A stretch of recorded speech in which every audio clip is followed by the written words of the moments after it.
Boy, it is hot, hot, hot. Oh, muscadines, muscadines. Some of these have already came and gone, but this vine here, I mean, it's loaded in there. They're not very big.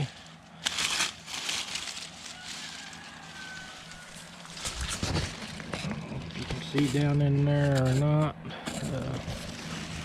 I've got to get out here and pick some more of these. But it's too hot right now, and this one here makes a bronze muscadine, and most of these are already gone. But, see that these aren't very big, but we haven't had a good year as far as rain. Other than the spring, it was wet. Here's some out here that's been neglected, and there are some varieties that actually need thinned out or pruned more aggressively, and I'll show you here in a minute. But this dude is just loaded. See you here or not. Some of these are ripe, some of them aren't. You can see it is just loaded with muscadines, but it needed some water. But water is expensive if you buy it, and my well just can't support water and everything. These are ready. You can see they're more of a bronze color than a yellow. And this one here is full of some more. You can see the color difference maybe in the ones that aren't quite ripe, this one here, and then the ones that are super ripe behind it there.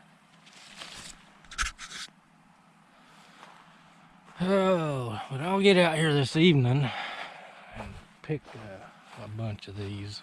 See, here's some more. Try to get it out of the shade, but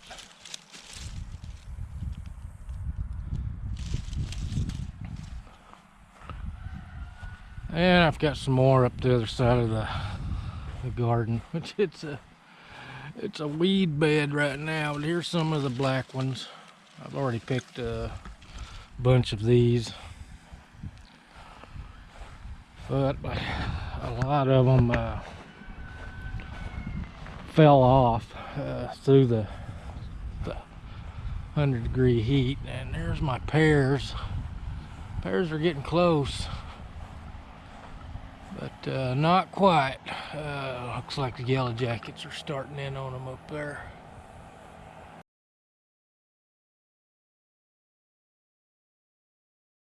That's the one thing you have to worry about, is yellow jackets.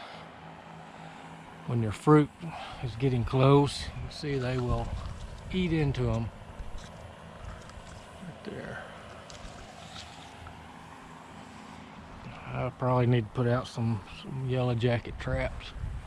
Try to trap some of these before they do a lot of damage. You can see this tree's got a lot of pears. And I like pears all right, but there's better fruit out there than pears as far as I'm concerned. Well, everything wilted down today. I'm making self-wicking tubs, and this is that black plastic I put down here. I still have more tubs to fix, but as you can see, the sun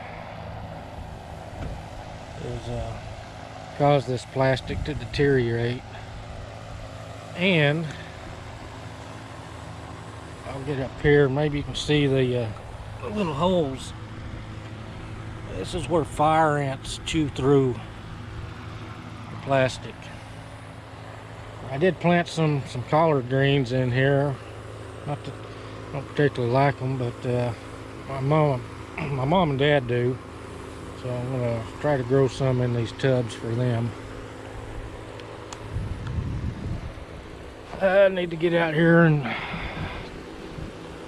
probably just mow these down. Chickens don't even like these sunflowers. There's my mustard greens and my weeds. You can see it's just hot and dry here. It's just wilted down. Usually in the mornings it's perked up a little bit more, and I picked some for my mother this morning. But I planted a bunch of it mainly for it to go to seed and give my honeybees something to work. And there's a squash, a volunteer squash. You can see it's just hot out here, and I know these weeds are terrible. There's a little squash.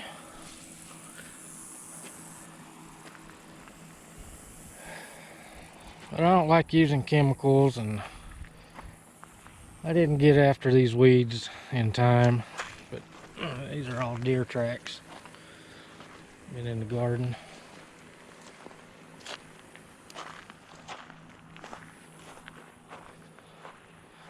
The okra is coming back at the base. You can see here's the deer track right here. They just they eat this stuff almost to the ground.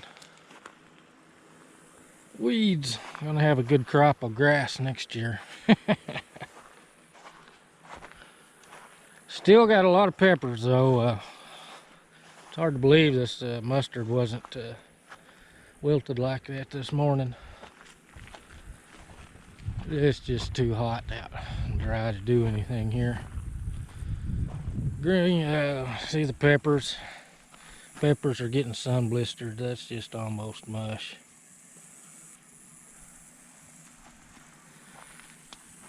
Tabasco peppers. I've got a gallon of these dudes fermenting in the house.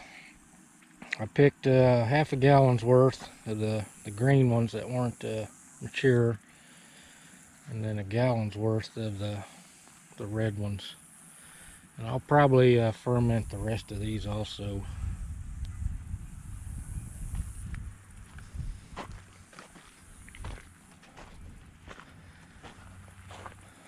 Oh, my Bermuda grass bed used to be a strawberry bed. These things dry out so fast, and lost all my strawberries. But here's some muscadines. Like I say, most of these have fell off. They was getting ripe in August.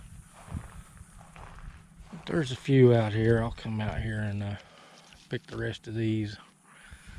And there's some bronze ones here.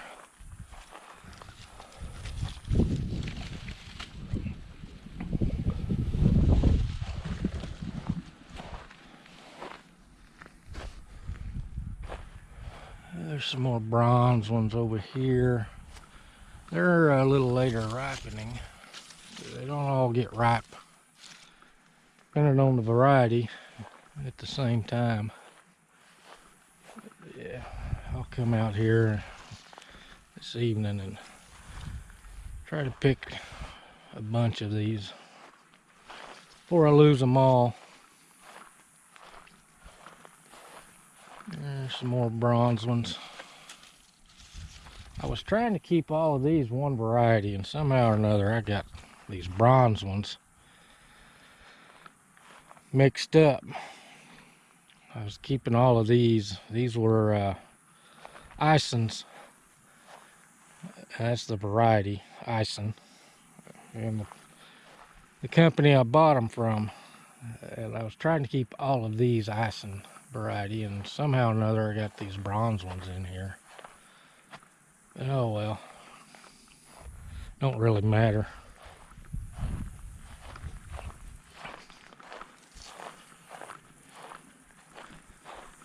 Oh, check these cows' water. Oh, pokeberries, hate these things. There's about 22 calves in here. Probably going to overwinter some of these.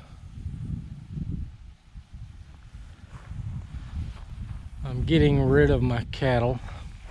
I've got 6 cows and a bull left, and these calves. Cows are old. I haven't kept any heifers as replacements for many years. I started having trouble with my elbows and shoulders. It just it was more than I could handle. If there was a problem in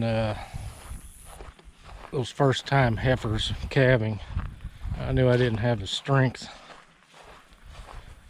to try to assist them, and it's 50 miles to the nearest vet. I've hauled some older cows to the vet before, and they always died in the parking lot waiting. So there's no point in taking one to the vet here. If it's in serious problems, they're probably going to die on you in the parking lot. Now, I said that. Now, it depends on what the emergency is, but if they're having problems in the calving, you may or may not save them. I've got my water troughs down here.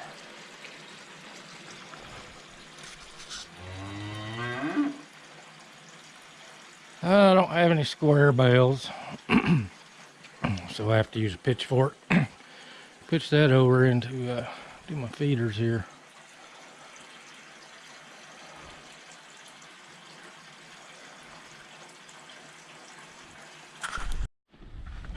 Oh, that'll keep their bellies full for a little while.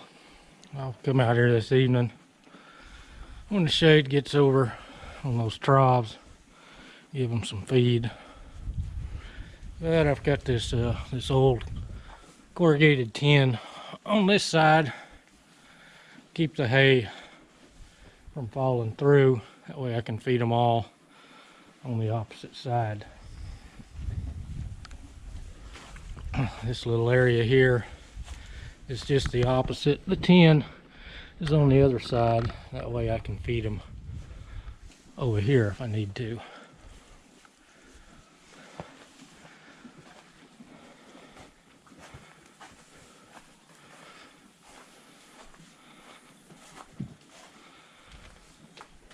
But I keep plenty of water out here for them.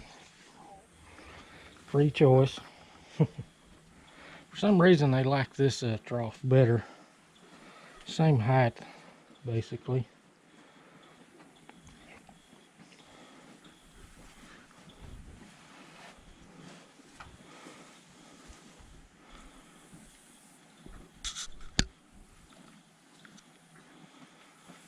But I'm just getting old and worn out.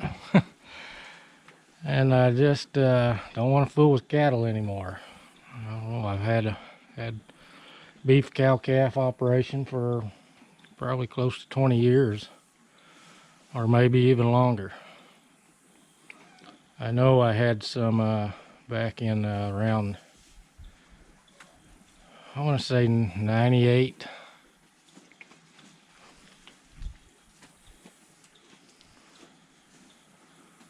So I've had them for a while. It's kind of bittersweet to see them go, but you know, all things must come to an end sometime. Just gotta know your limitations, and right now I've got a lot of them.